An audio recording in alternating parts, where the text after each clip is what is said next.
All right, we'll go ahead and get started, and then if more people come in, I'll let them into the room. But I want to welcome all of you.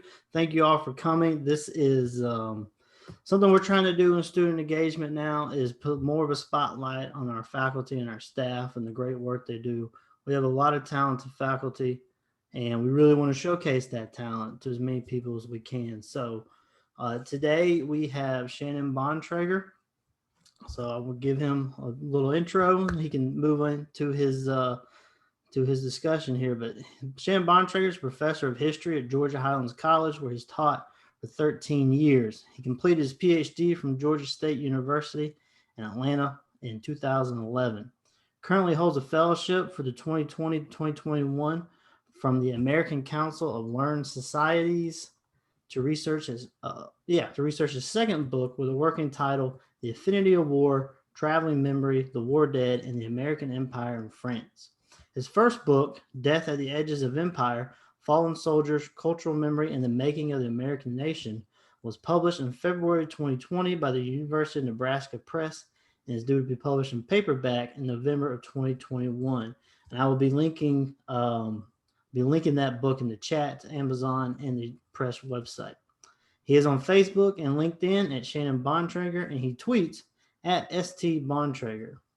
So, without further ado, I'm turning it over to you, Dr. Bontrager.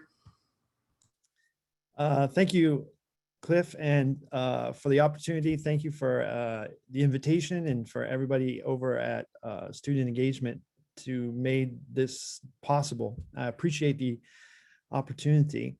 And thanks to everyone who took time out of their busy day to listen to my research. I really appreciate it. It's very nice to see everybody here. I'm going to try to share my screen, so bear with me just a second. And you should be able to see my PowerPoint presentation. And the title of my talk today is Sites of Mourning and Sites of Empire. Commemorating fallen soldiers and mapping the contours of American imperialism inside and outside the United States from 1898 to 1918. The basic idea that I'd like to argue today, and this comes out of some of the research I've done in my book. I think the link is in the chat. But the basic idea that I'd like to present today is that although Americans think of the United States as a democracy or a republic, its nature really is that of an empire, that America is imperialistic, and that Americans have the collective memories of empire to prove it.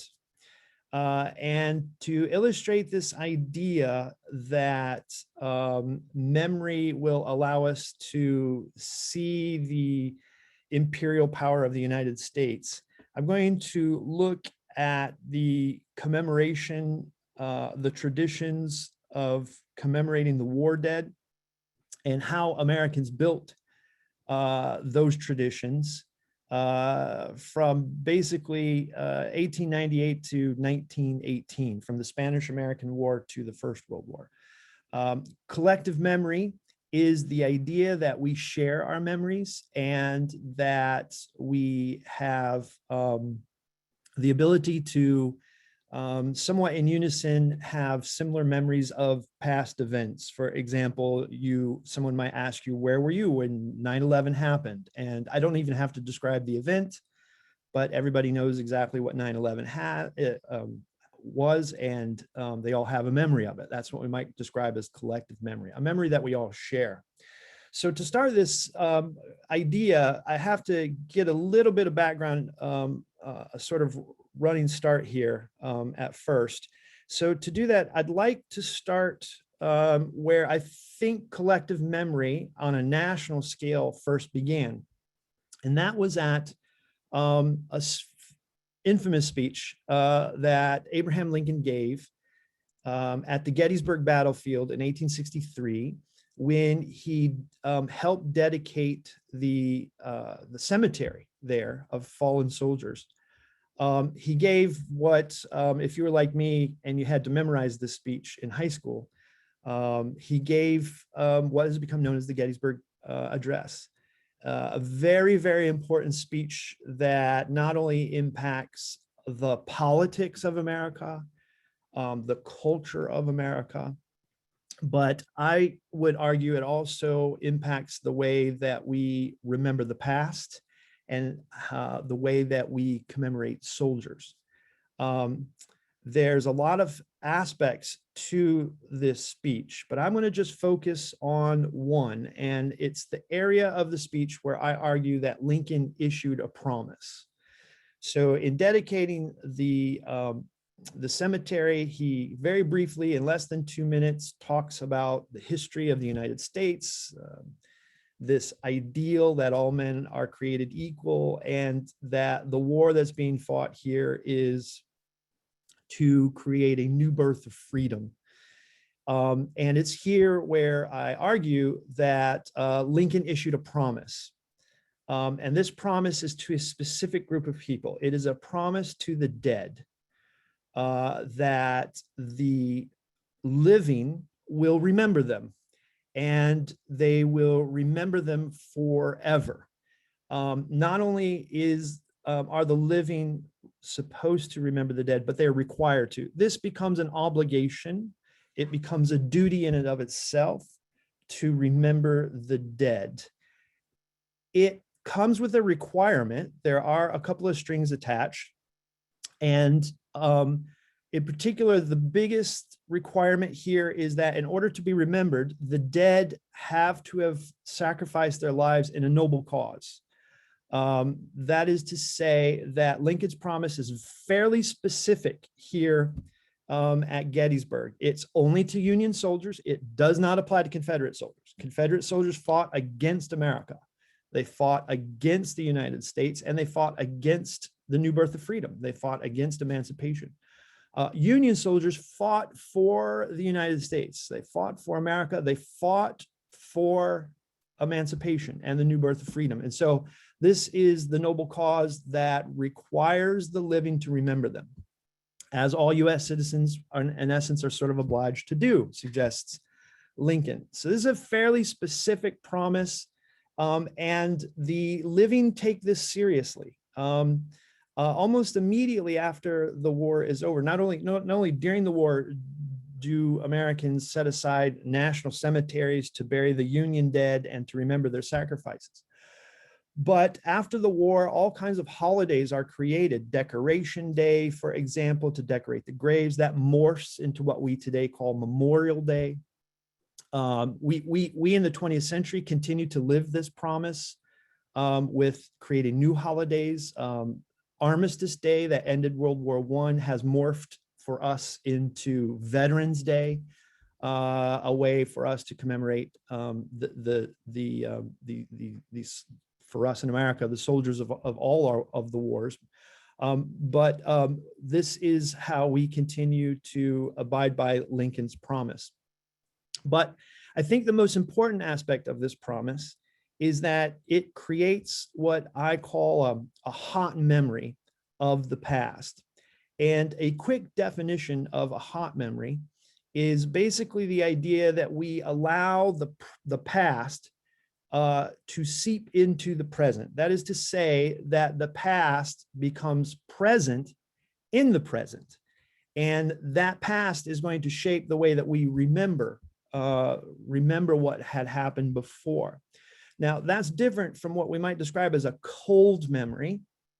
And the idea of a cold memory is where you take the past and you separate it from the present. So the past and the present are separated. In a cold memory, when people think about past wars or whatever, they oftentimes are doing so only from the present, and they discount things that happened in the past. So I argue Lincoln's promise is the articulation of a hot memory in America, in that the Gettysburg Address acknowledged the American past, acknowledged that the United States was deeply entrenched in slavery, that slavery was an evil, and that in order for a new birth and for government of the people, by the people, for the people to exist and to endure, slavery had to be dealt with and eliminated. That's what we might describe as the hot memory that comes out of Lincoln's promise. It is powerful, it is effective, and it continues to influence the way that many of us think about the past. It's very democratic in that it calls for people who had been excluded, particularly African Americans, to be now included in the American political and cultural traditions. This is what Lincoln, I think, establishes at Gettysburg. And it is very influential, but it will begin to wane almost immediately. It declines as new sorts of politics emerge in the United States, particularly the politics of westward expansion. As the United States moves westward, not only do they have to remove Native American peoples from the land, but they also have to build railroads to connect the Atlantic to the Pacific. They discover gold and silver in Colorado and in the Black Hills of South Dakota and in California. And so as the United States expands westward, the politics change, and this hot memory that Lincoln established at Gettysburg is going to have to, well, it will be forced to adapt. And in essence, is going to go through a cooling process. And I would argue that this cooling process is the one that has dominated American history, not the hot memory, although it is present. It's not as dominant as the cold memory that is established in westward expansion. In particular, we can look at the death of General George Armstrong Custer, who died at the Battle of Little Bighorn, as signaling the beginning of this cooling off of collective memory. Custer died attacking. It was an unprovoked attack, but he attacked a collection of Cheyenne, Arapaho, and Sioux Indians who were performing a religious festival off of the reservation. They were technically in violation of a treaty that they had signed to stay on the reservation, but Custer decided to attack them. This wasn't the first time that he attacked indigenous people. He had massacred women and children on a couple of occasions before. He, in essence, was a military official who was charged with protecting railroad lines from Indian attacks, that is to say, to protect the fixed assets of corporations. Railroad corporations built railroads. Many indigenous peoples did not want them coming through their territory, so they attacked them, and Custer and many, many other military officials became the agents of the US government who shielded the corporate interests from other attacks.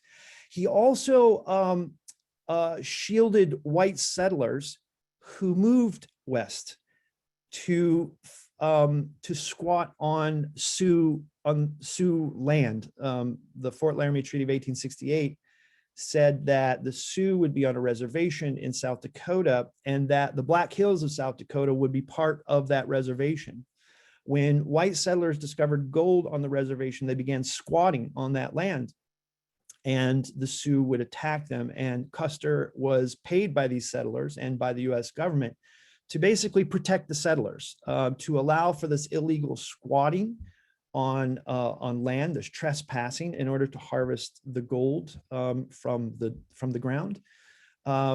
And Custer fulfilled that duty. And so when Custer dies, we need to see him as this individual who is protecting American expansion in ways that benefit corporations, benefit white settlers, but don't always benefit Native American people.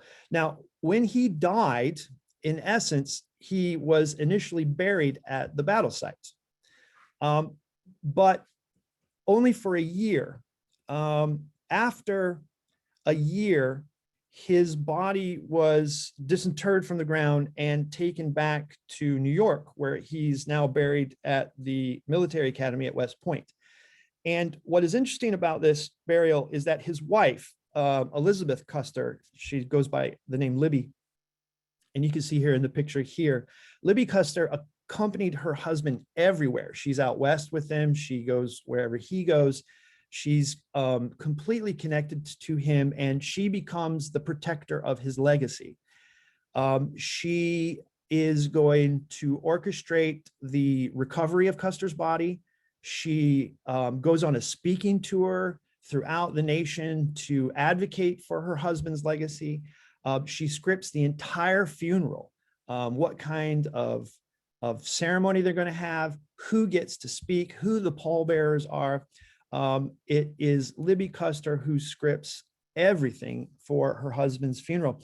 And when you read the papers here and you read the funeral and see everything that's discussed, not once is there ever mentioned the fact that Custer had massacred women and children, had attacked indigenous peoples to protect corporate interests in the railroads, or had protected squatters on Indian lands. In other words, what Libby Custer does is she is able to create a cold memory out of Custer, her husband's funeral.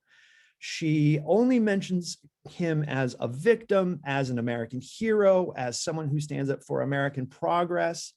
And I argue that this is, in essence, a cold memory that separates the past from the present and sets a precedent that we could see in opposition to what Lincoln is attempting to do at Gettysburg. Now, this is just small scale. It's just one individual. It's her husband. Of course, she's going to protect his legacy. She loves him. She's intimately connected to him.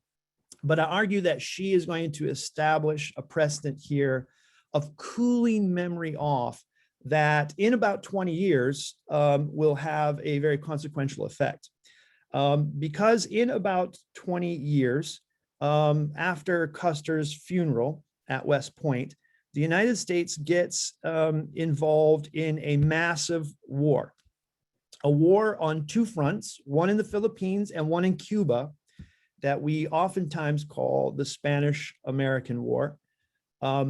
It begins with the explosion of the battleship of the USS Maine, which you can see here in a color photograph of the wreckage in the harbor. The American authorities believe that the Spanish, who have colonized Cuba and have colonized the Philippines for over 400 years, had in essence sabotaged and destroyed this battleship that was anchored in Havana Harbor. And so it allows the United States to go to war against Spain. And here we see this cold memory precedent that Libby Custer established will be implemented at a national scale. Although Cuba does eventually acquire its independence from Spain, we should see this war as an imperialistic war, a war between two empires, a war in which the long-lasting Hispanic Catholic empire based on colonialism is up against an Anglo-Saxon Protestant capitalist expansionary force from the north. And of course, the war ends very quickly. I think it only takes 8 or 9 weeks for the United States to defeat Spain. Cubans played a crucial role in this defeat, and that doesn't always get acknowledged. But in essence, what the United States accomplished in this war was the elimination of a Hispanic Catholic colonial empire in the Western Hemisphere, and allowed this Anglo-Saxon Protestant capitalist empire to expand. And the soldiers who died in this conflict, in essence, began a quandary. It sort of tested Lincoln's promise. If this is a war of empire, could soldiers who died in a war of empire receive Lincoln's promise? Particularly when we think of America's own history. Our past was based on revolution from an empire, declaring our independence from a British monarchy. And just over 100 years later, the United States is now imposing its will on other countries and on the Western Hemisphere. How do you justify that? How can Lincoln's promise be applied here? A second problem here in asking this question, could soldiers from a war of empire receive Lincoln's promise, is that most of them didn't die in combat. I think only a couple of hundred actually died in fighting. The thousands that died actually died from disease, from mosquitoes. Most of them died from yellow fever and malaria. And so we have another dilemma here. Can soldiers who died in the most mundane, pathetic way, in a sense, from a mosquito bite, can they be covered by Lincoln's promise? They didn't die necessarily in fighting. They died as a consequence of being bit by an insect. How can Lincoln's promise cover them? And so this war in Cuba, the first theater of operation, is going to pose a dilemma to this question. And basically what American forces are going to figure out is they're going to take Libby Custer's idea of separating the past from the present, separating America's anti-colonial past from its now sort of imperialistic present. They're going to use cold memory to say, actually, these soldiers died in a noble cause, and they too should get access to Lincoln's promise. But not in Cuban territory. Cuba is too Catholic, too tropical, too exotic, too uncivilized to properly commemorate the soldiers. So the soldiers have to be recovered. They have to be retrieved, and they have to be brought back to the United States. So here you can see an image of these soldiers. In Arlington National Cemetery, you can tell that these soldiers are disease soldiers because, I'll explain this in a moment, but you see their caskets are inside these pine boxes, and they have these stencils on them to tell everybody who they are. But they're lined up here in Arlington National Cemetery, about to be, they're being prepared for the next day. They're going to be buried in a cemetery in a ceremony that the President William McKinley attends. These soldiers had to be taken out of Cuban soil in order to receive Lincoln's promise. In essence, this became very, very difficult because at the time, science suggested that disease was spread through what's called miasma theory. Miasma theory is not germ theory. It's actually the idea that disease is spread through stinky, foul-smelling air. It carries these kind of fomites that go through the air, and that's how people are infected. They did not know at the time that mosquitoes were the vector through which this disease was spread. So what they believed, particularly because the flesh of the dead infected with the disease will rot and will send this bad smell into the air, that actually dead soldiers can spread disease. It's not true, but that's what people thought. So at the time. So in Cuba and in much of the world, people had these laws. Cuba had developed these laws that if you died from a disease, you had to remain buried for 3 years. In some places it was 5 years, and in other places it was forever.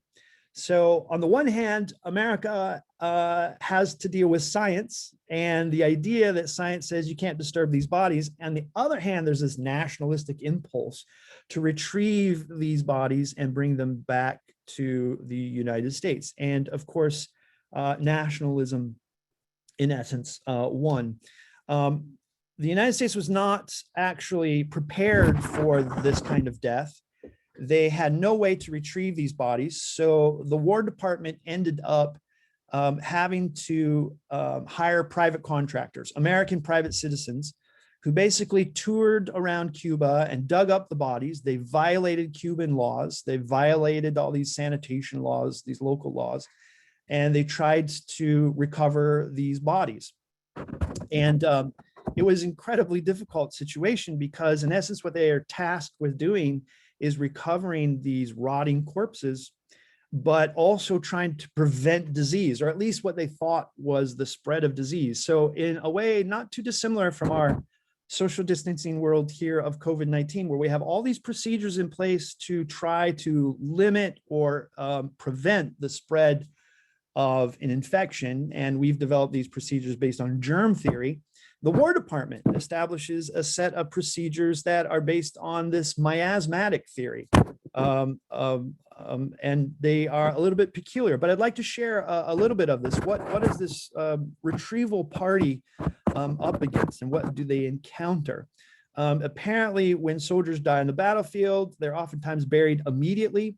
When they die from disease in an army hospital, they're buried in a ground next to the hospital, and they're oftentimes buried in a metallic coffin, which is the worst. Listen to this account of some of these private contractors who are going out and recovering these caskets. When they dig the caskets up and they open them, they find that the caskets are awash in a, quote, dark red fluid, which was in each and every case exceedingly offensive.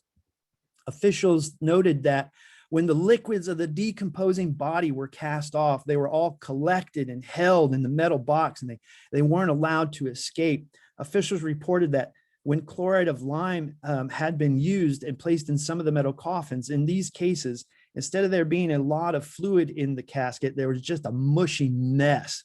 One soldier's body was placed in the metal casket and enclosed with a blanket, feather pillow, bed linen, and several suits of outer and underclothing. All of these articles were saturated with the fluid mentioned, and it made the removal of the body very difficult. I mean, imagine trying to extend Lincoln's promise to these kinds of corpses. It's very, very difficult. And people would be offended. Americans would be offended if they knew that this is what their loved ones' bodies, the process that they were going through. So what the War Department did is they developed a procedure to prevent disease, the spread of disease, and also to try to decontaminate the dead, the sick dead, if you will, so that they could be represented to the American public in a way that showcased Lincoln's promise and this idea of commemorating the war dead. So here is the procedures that people went through in order to recover them. After finding the coffin, workers sprayed mercury bichloride diluted at 1/500th ratio into the grave. Workers then inserted metal hooks into the grave, grabbed the coffin with the hooks, and raised it to the surface with ropes. Then they inserted crossboards of wood beneath the coffin to suspend the casket above the grave. They cracked the top of the casket and dumped 5 gallons of mercury bichloride and a pint of deodorizer, carbolic acid, into the coffin.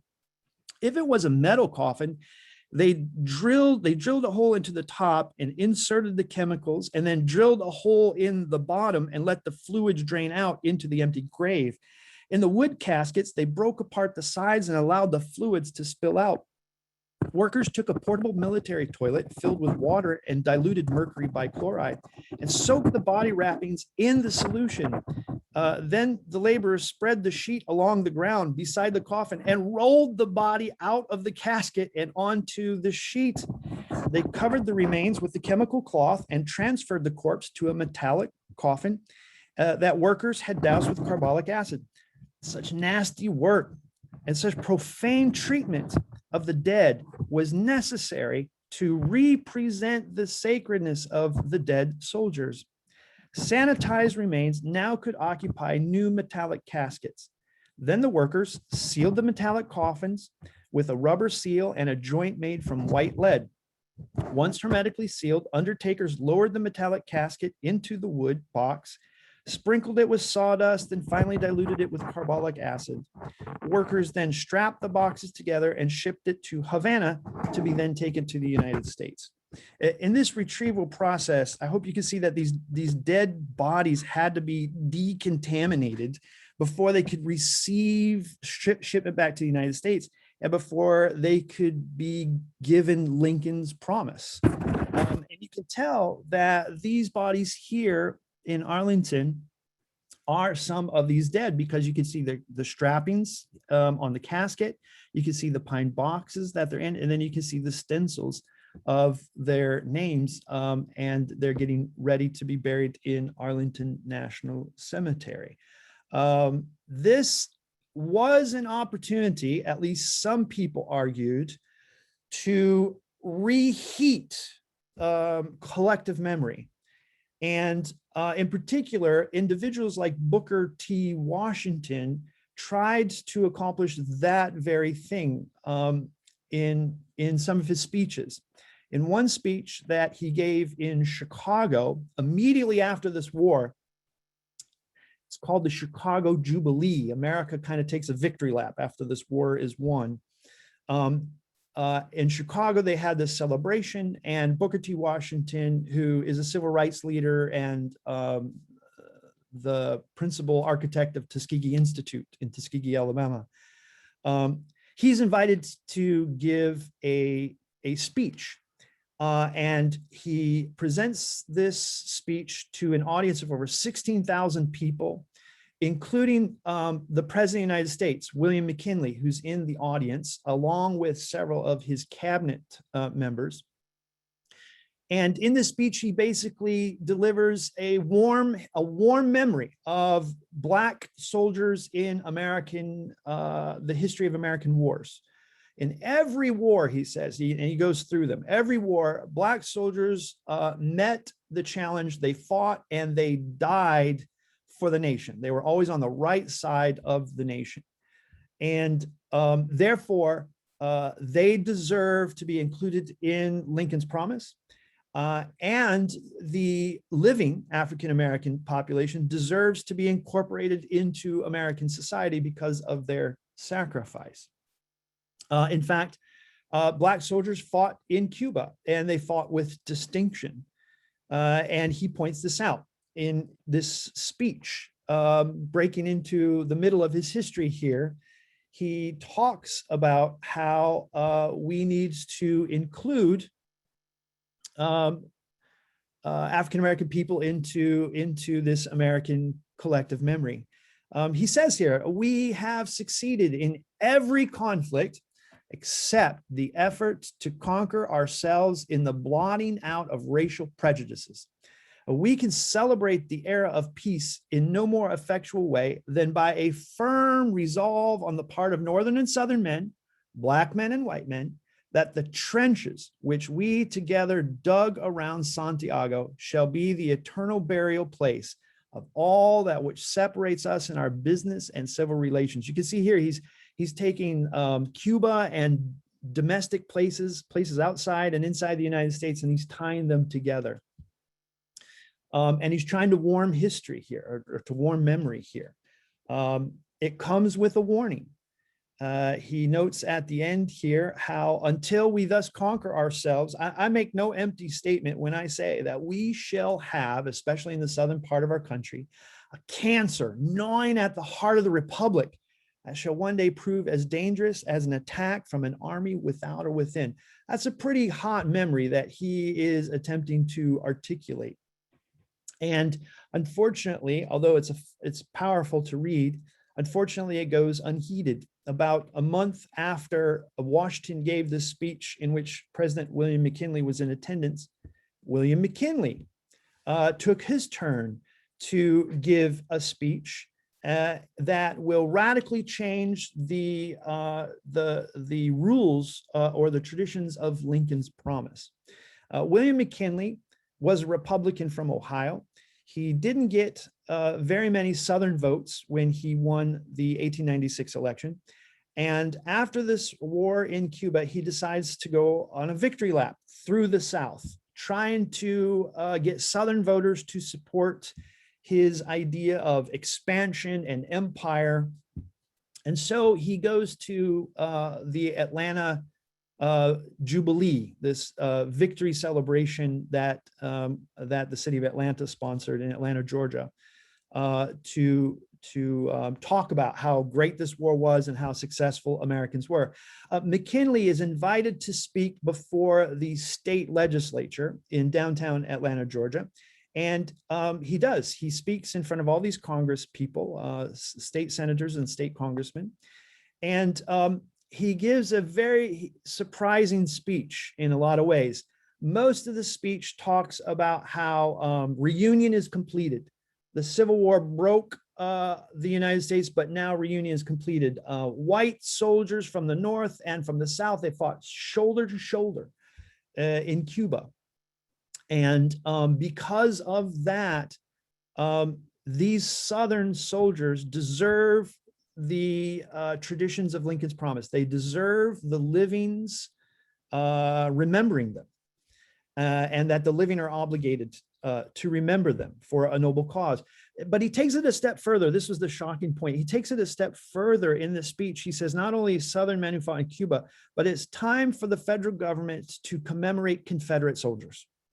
To commemorate Confederate soldiers, he argues that Confederate soldiers should be buried in Arlington National Cemetery next to Union soldiers, and in all of these commemorative celebrations, Memorial Day and what have you, that the Americans should be obliged to commemorate Confederates.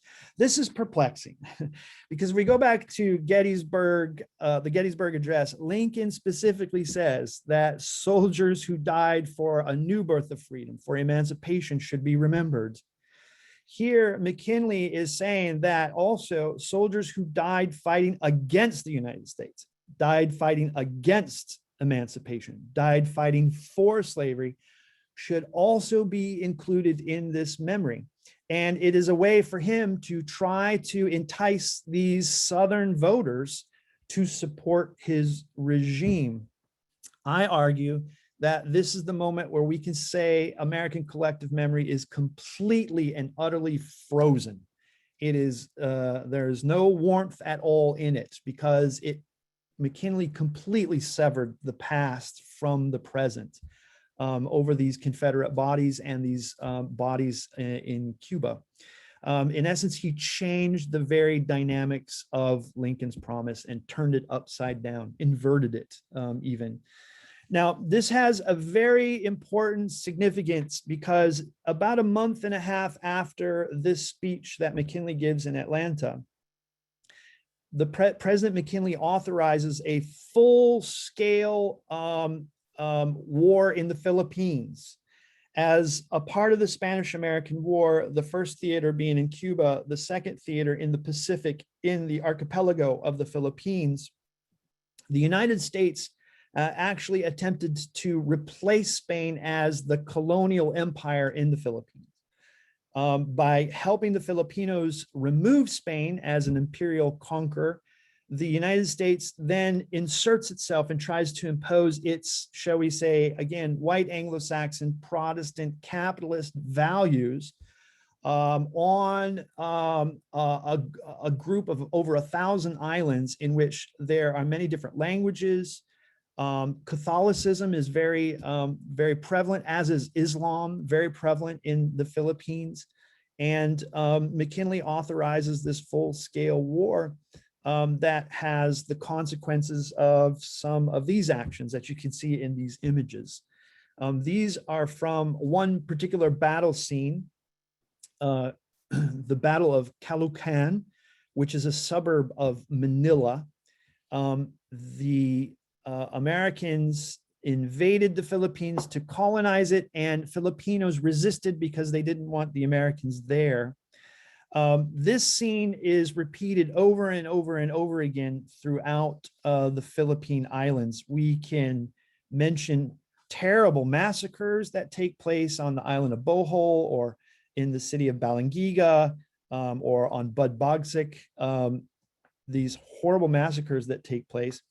But even outside of that, just in the normal kind of warfare, you can hopefully see just how tragic and really horrific some of the battle scenes are in this Philippine-American War, which, by the way, lasts from 1899 to 1913. It is the longest war in American history. Nobody even knows it exists, that we even participated in it half the time. But it is the longest war in American history until our current war in Afghanistan surpassed it just a couple of years ago. This war is a war of empire. We actually turned the Philippines into a colony as a consequence of this war. Unlike Cuba, on one island, and the war was very, very short. This war is fought across thousands of islands and is 14 years long against a very imposing Filipino population. Here's what one war correspondent, how he described this battle that you see here in these images. John Bass, who reports for Harper's Weekly, is embedded with the 20th Kansas Regiment. And he describes the wartime activities of American soldiers like this. Once the 20th Kansas advanced to reach Kalukhan, men went from house to house to clear out the remaining insurgents. Bass reported that there was a rush for the church, and with a cheer, up went the American flag. In the road, dead Filipinos lay here and there like great disfigured dolls thrown away by some petulant child. In the fading light of day, the dry nipa huts set afire, shot great Gothic spires of flame into the sky. The main street of the town was roasting hot, and we rode through on a gallop. The bamboo huts bursting with flame crackled like musketry fire. This is a scene that is reproduced all throughout the archipelago of the Philippines. And in fact, again, we have thousands of soldiers dying, American soldiers dying in this act of empire. How can they be covered by Lincoln's promise? Again, the United States is not prepared for this kind of imperial fight. And so they didn't even bother to plan for the dead. So once the dead accumulates, they have to again hire private contractors to go out into, sometimes in hostile territory, out into all of these islands to retrieve the dead. Cold memory can be used here to cover them with Lincoln's promise, but only if they're taken from this profane, tropical, Catholic, Islamic soil and brought back to sacred American soil. And so if you look at this map, what I'm showing you here is not only the archipelago of the Philippines, but this is the Retrieval Party, these private contractors who had to go out and retrieve all these bodies. This is the path they took. There were actually two of these retrieval parties. The one in 1900 to 1901 lasted 228 days. It took them 228 days to complete their tour. They stopped in 180 locations, and they recovered the bodies of over 1,400 US servicemen. The one I'm showing you takes place the year later, 1902 to 1903. And it lasted longer, 260 days. It stopped at 149 locations, and it recovered the bodies of 619 servicemen in the war. Everywhere that you see a little dot here, this is a place where they stopped. And I have the dots numbered. It's very hard because the map's small, but you can see, hopefully see, here's the number 4. That's the 4th stop on the itinerary. They were paid by the War Department. These were American civilians who were paid to hire Filipino laborers. The War Department wouldn't even give them a ship. So they had to hire a Filipino ship from a fishing, an old rickety ship that was not being used from a fishing company. They hired the ship, and then they made their tour. They took the caskets, the chemicals, the digging elements with them on board, and then they would go from stop to stop. This green line shows you the first quarter of the trip. They might get to a location and they stop and anchor, and then they have to go in, and they might have to do 3 or 4 stops in the interior before they return the caskets now filled with the body and all their chemicals and tools back to the ship. They store the bodies on the ship. It must have smelled great, the ship, by the time they were done. And then they go to the next stop. The red line shows you the second quarter of this trip, this tour. The blue line shows you the third quarter of this tour.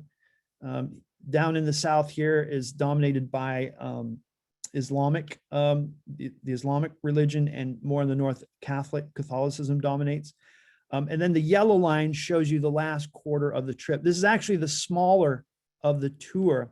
But I think this does a nice job of helping everybody visualize just how many times American soldiers had to confront Filipino people in combat, and just how many soldiers died and where they were killed. And they apparently, according to, I guess, the American tradition at the time, they cannot receive Lincoln's promise while they're buried in the Philippines. So they have to be retrieved and returned to the United States. A lot of these soldiers also died from yellow fever and malaria.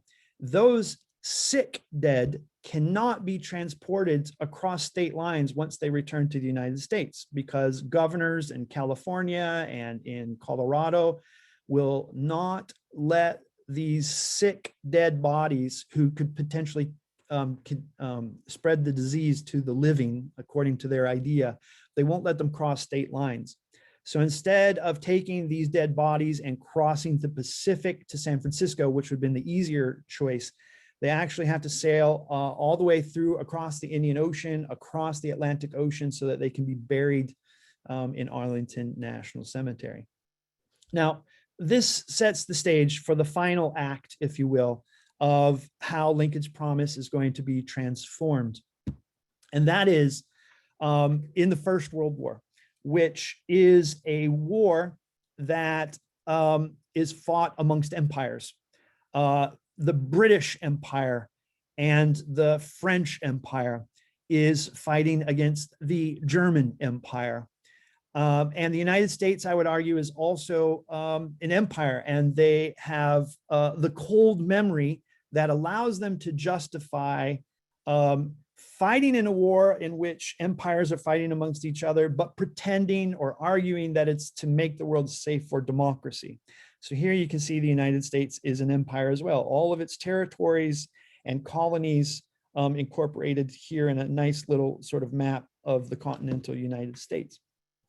Woodrow Wilson is the president of the United States at the time when the First World War begins. And he does say that he believes the United States should join this war to make the world safe for democracy. But he also argues that we need to, in essence, promote America's peaceful conquest of the world. So he has an interesting argument here to make that we can execute the peaceful conquest of the world, not only through trying to bring World War I to an end, but also through trade and salesmanship. He gives a speech in 1916, just a few months before the US enters World War I, at the World Salesmanship Congress in Detroit, Michigan. And here he tells this conference of salesmen quote, salesmanship and statesmanship were interrelated in outlook and scope. And he told salesmen to go out and sell goods that will make the world more comfortable and more happy, and convert them to the principles of America. World War I gave him the opportunity to execute that idea, to convert the world to American values of a free market, of capitalism, of Protestantism, of white Anglo-Saxonism. But World War I is a different war. It is massive, millions of soldiers, hundreds of thousands of dead. And so the United States War Department learned from their adventures in Cuba and in the Philippines, they needed a more accurate way to account for the dead. So before the war before the United States enters the war, they developed what's called the Graves Registration Service. And what they basically do here is they come up with a way to account for the dead and to keep track of them. So if you look at this image here on the left, these are chaplains. You can see the crosses here that they're wearing. And what these chaplains are required to do is not only tend to the souls of the soldiers, but after a battle is fought, the soldiers may have buried their colleagues in the ground, but these chaplains show up the next morning, and they maybe before they're buried, they'll look at the dog tags that the soldier's wearing, and they'll transcribe the information from the dog tag onto this little tin descriptor here, and they'll fasten it to the cross. If you look at this picture over here, you can see the same thing has been done to these crosses here. The front has this tin descriptor of who the soldier lying beneath the cross is. But then look here at the bottom of the back of the cross, you can see that there's two dog tags that they wear. The one dog tag the chaplain takes back and puts on file in the office, and then the second dog tag is attached to the back side of the grave. So you have two ways to identify these soldiers. And so America keeps track of, the US military keeps track of the war dead much more efficiently and effectively in the First World War. There are about 115,000 soldiers who die from the United States in this war. That seems like a big number. It's the third highest total in America's wars, World War II being the second and the Civil War being the first in terms of number of men who were killed in action. But when you think about this, it's actually a very small number when you consider that France lost 1.3 million.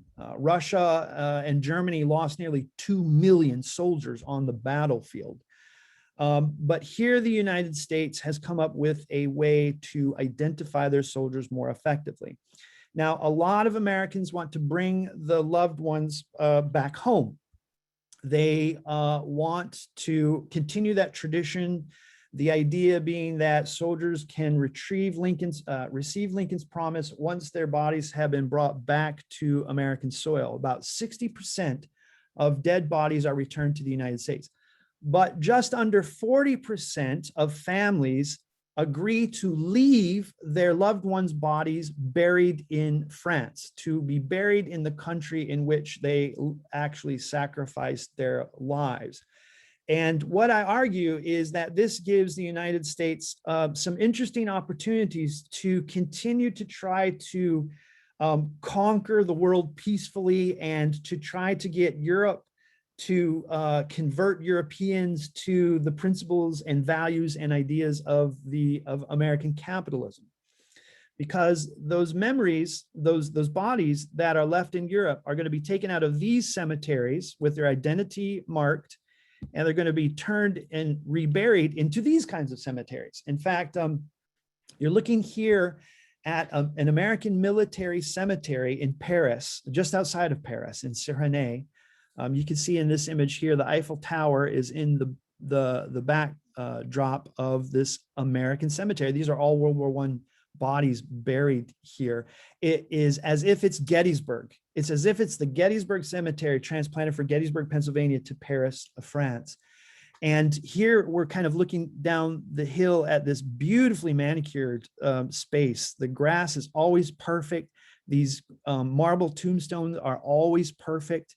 It looks immaculate all the time. This is on the right here is the opposite view from looking back towards the chapel and the commemorative buildings that overlook this cemetery. You can see here that these dead soldiers continue to serve the ideas of convincing French people and Europeans that American ideals are worthy to be adopted. Whenever you tour these cemeteries, maybe you're an American businessman or businesswoman who is trying to cut a business deal with a French corporation, you might, particularly in the 1920s and 1930s, take them to the cemetery to remind them that America sacrificed its best for France. And let's do a deal here. It can tie heartstrings together, particularly in the 1930s when the United States pays for mothers. They pay a all expense paid trip for what are called Gold Star mothers to go on a pilgrimage. They pay for, I think, 3,000 mothers from all parts of America to travel to Paris to visit the gravesite of their loved one who they hadn't seen since their son left years ago to go fight in the war, and to take a picture next to his gravesite, and then they pay for them to come all the way back to the United States. I think it's a $3 million piece of legislation in the middle of the Great Depression in 1930 is when it's passed. It allows the United States to tie these strings together in cultural and economic and political ways with France, with French people, and with Europeans effectively. It also allows the United States to suggest that they play an outsized role in winning the First World War. The Moussorgon Cemetery has over 14,000 dead soldiers buried in it. It's the largest World War I cemetery in Europe. There are British cemeteries and German cemeteries, but they're very, very small. This is the biggest one. And basically it gives this connotation that America played this huge role in the war, and it played a significant role, but not nearly as big of a role as others played.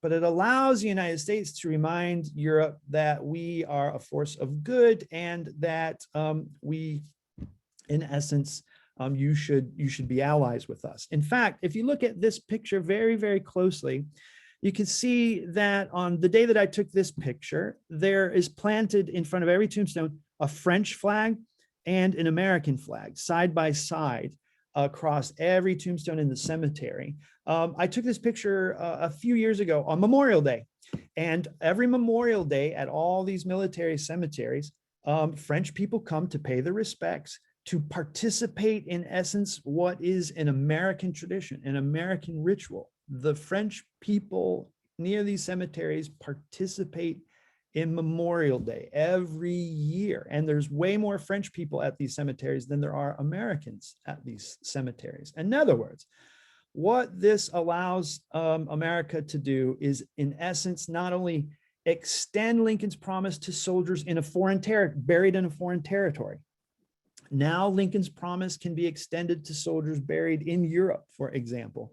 But it also allows for French people to fulfill the obligation of the living to remember the dead that Lincoln spoke of at Gettysburg. French people are committed to Lincoln's promise of commemorating the American war dead. In essence, what I argue here then is that these sites of mourning are also sites of empire. And in essence, we could see that that can be completed by creating a collective memory that separates the past from the present and allows for its adaptability to be used in ways that Abraham Lincoln never, ever intended when he delivered the Gettysburg Address. Anyway, this is where I'll end my talk. I want to thank you again for everybody for coming, and thanks again to Clifton too for making this possible. I enjoyed it so far. I would be happy to carry on this conversation and to answer any questions that you might have, if you have any. So let me stop talking and stop sharing my screen. And if you have a question, please feel free to ask it, or a comment or anything. I'd love to hear your thoughts.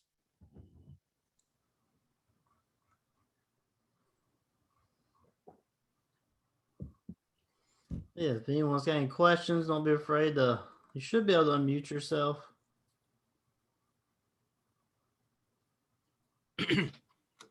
Looking pretty dark here. So thank you, Shannon. I really enjoyed that. You know, I don't see anyone here. I often teach about American overseas imperialism in my, well, I mean, I always do, but sometimes I focus especially on American overseas imperialism in my American History 2 class. You know, I read Daniel Immerwahr's book recently, How to Hide an Empire, where one of the things he talks about is the Philippine-American War, and that, you know, it is one of the biggest wars, you know, or longest wars in which the U.S. has participated. And so I'm curious how that has basically fallen off the radar, right? So, you know, in Ernest Renan, the French historian and theorist of nationalism, says that, you know, national identities are in part about collective remembering and in part about collective forgetting, right? He referenced the very nasty wars of religion in France. And so I'm just curious, is the forgetting of the Filipino-American War, is that something that is done intentionally, or something that is just, it gets overshadowed by World War I, which happens shortly thereafter, right? Because it's something that, maybe doesn't fit very nicely into Americans' vision of themselves. Of course, it hasn't completely gone away, right? Our previous president mentioned it a few times, saying we should do the same types of war crimes that people thought Pershing supposedly did to Muslim prisoners of war. But I'm curious about the forgetting of the Filipino-American War. If you have anything to say about that. Yeah, thanks for your question, David. I can maybe say something about that. Of course, it's not just George W. Bush who pays attention to the Philippines. Barack Obama declared that America is a Pacific nation. And it's only a matter of time before Joe Biden says something similar. Almost every president of the United States has, at one point in the presidency, makes some sort of declaration that we are a Pacific nation. If you pay really close attention, they'll begin to advocate for military installations in the Philippines, which we had for a long time, but I think they're up for negotiation, or they're being negotiated or something like this. So yeah, George W. Bush's is probably the most egregious description, and then Donald Trump's even more so. But every president has sort of articulated this idea. The idea of Ernst Renan, his idea of forgetting, I think, is fascinating, but a slightly one-dimensional, because there's more than one way to forget. One way to forget is to cast it out. But another way to forget is to sort of multiply presences, right? To just kind of cover it over with everything else to where you don't see it anymore, if you will. And so instead of absence, you forget through a multiple of presences. And here I think that there's a couple of things going on that I think Immerwahr makes this case a bit, that in essence, there is this willful forgetting of because we're a republic, we're a democracy. How can we then have an actual colony? And so there is this attempt to, because it doesn't fit with the ideas of American exceptionalism or with our own ideas of our own identity, we tend not to think about it. But I also think, particularly after the Second World War, it becomes easier to forget about the Philippines, because the Japanese, of course, invade the Philippines at the same time that they're attacking Pearl Harbor. And there's this Bataan death march of American soldiers, and it's horrible and tragic. Nobody ever asked, well, why are American soldiers there in the first place? But they turn this into this kind of, look at what the Japanese did to the Filipinos and what the Japanese did to our soldiers. And then shortly after the Second World War, the Philippines declare their independence from the United States, and they become their own country. And so I think it's a little bit of both. I think it's a little bit of willful forgetfulness, and also this, I don't know if I want to say devious, but this more natural sort of idea that because it doesn't fit with our identity, we're just naturally going to look for and try to find ways to talk about the victim of the Bataan Death March and how evil the Japanese were. And that kind of lets us off the hook a little bit to not talk about our own colonial abuses in the Philippines. I wonder, and I don't want to monopolize this, but I wonder, like, do you have, like, were there, veterans associations or, families, loved ones of those who had passed away that tried to, keep a memory or keep some sort of commemoration of, those who had fought over there? And I always wonder about those type of things. I remember a few years ago, I was driving and I saw someone with a license plate, and it was a veteran license plate. And then there's always like a little thing like to say where they fought, right?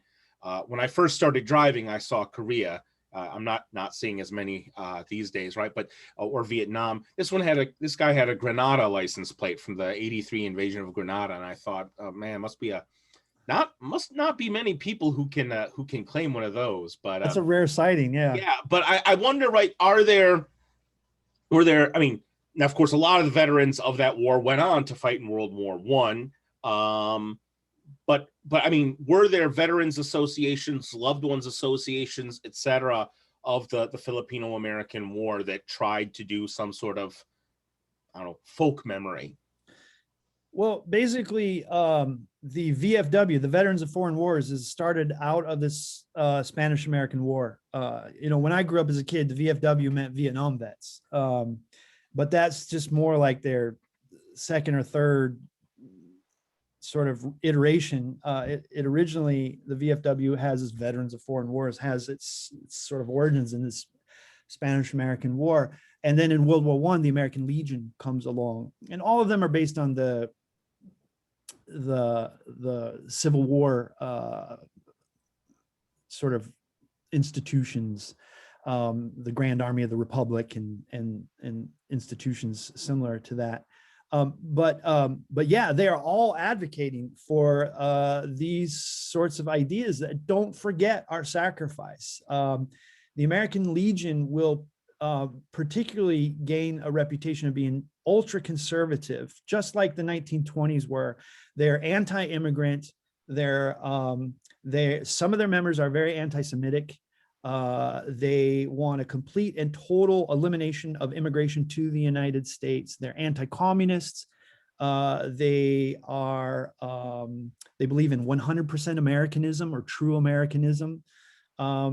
And they are not afraid to shout loudly about these kinds of ideas. There are other World War I veterans organizations that are opposed to this, that are much more progressive in some ways.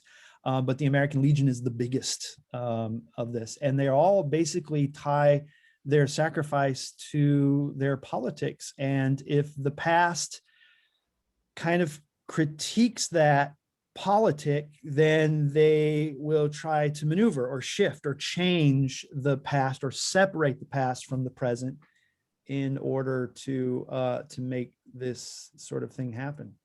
Could I chime in here? Yeah, please do, Harold. Yeah. I graduated from Floyd Jr. many years ago. My dad got transferred to Kansas. I lived in Kansas for many years until I returned here a few years ago. And I lived for a long time, not far from the home of Frederick Funston, who was one of the American leaders in the Filipino War. And they had quite a large veterans organization in that area, because there were a lot of, as you mentioned, the 20th Kansas. There were quite a number of the regiments from Kansas, Nebraska, that area, who fought in the Philippines.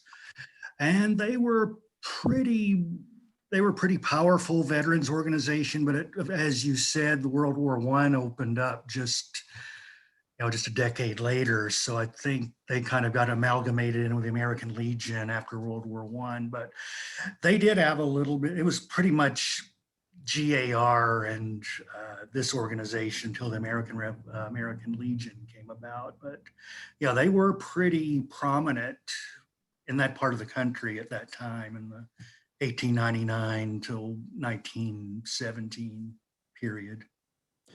Yeah, thanks for mentioning that, Harold. I just came across some information the other day. I didn't quite realize this, but Frederick Funston was supposed to lead the American Expeditionary Force into France. Right. He was the highest general, and he had this accidental, I think it was a heart attack. He died in Mexico, and then that led for John Pershing to come in. But Pershing is also in the Philippines. All these generals that fight in World War I have cut their teeth in the Philippines or in the against Native Americans in Indian wars, and Mexico. Yeah, in Mexico.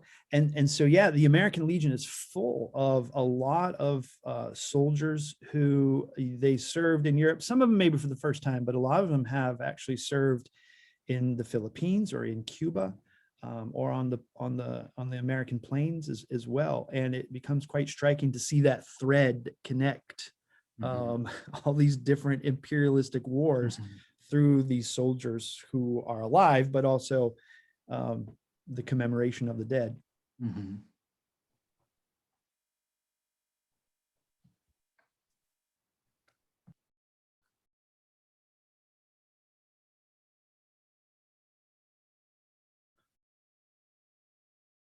Shannon. Yes, Susan. I just threw up there and I just thought that didn't sound right. I just put on the board there. It was really neat when you talk about the commemoration of their soldiers, because when I met one of the last code talkers on the Navajo reservation, it was a real sad situation, because for many, many years, and he understood that it was because they didn't want anybody to figure out the code.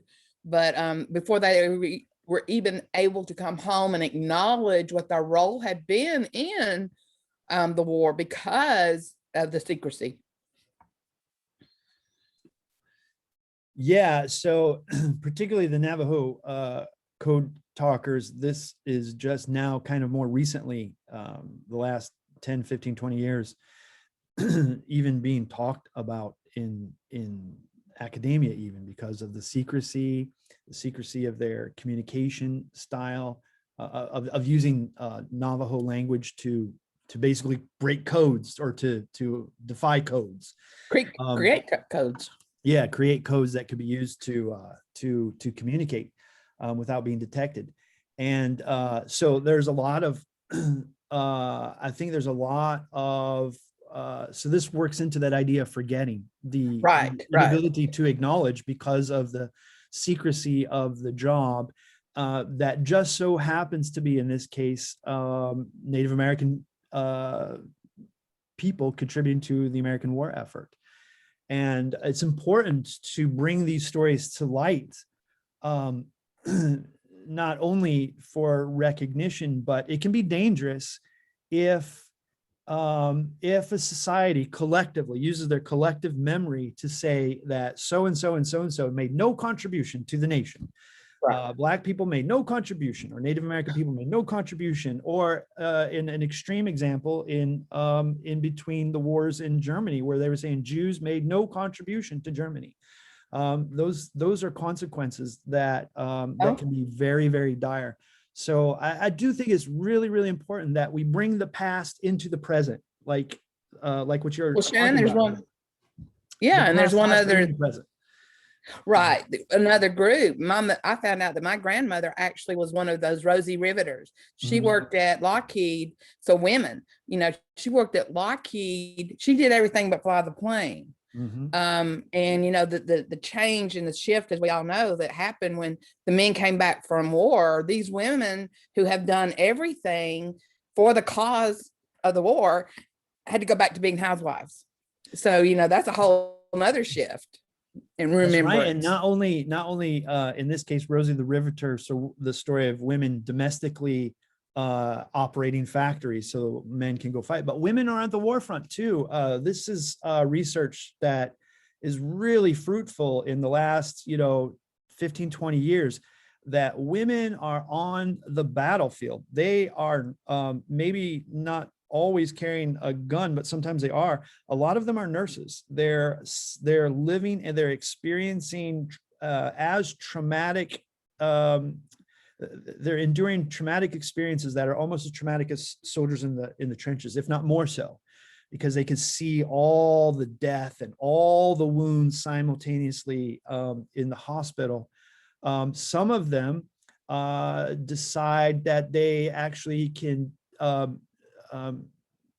deal with the wounded better at the trenches. So some women are actually going to the trenches and living through the trench experience so that they can try to better deal with the wounded. So there actually are women on the domestic front that should be recognized, and women at the battle site, at the battlefield, and just behind the battlefield that are playing crucial roles in the American war effort, and they don't get recognized. I have a chapter in my book that talks about women nurses and how they have to deal with the the Spanish, well, it's called the Spanish flu at the time, but the 1918-1919 flu pandemic. They're from North Carolina, and they go to France to basically, at the end of the war, to help all these wounded soldiers recover enough to make the trip back across the Atlantic. But when they get there, the hospital opens and the flu pandemic just nails them, and they have no PPE. They have no plates, nothing to serve food or anything like this, and they're just being inundated by flu victims, and it's incredibly traumatic for them.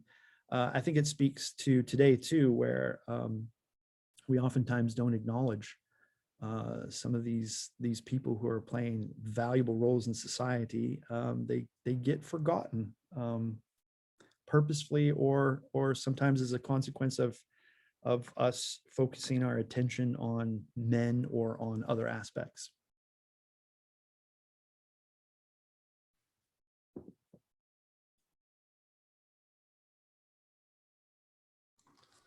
All right, anyone else?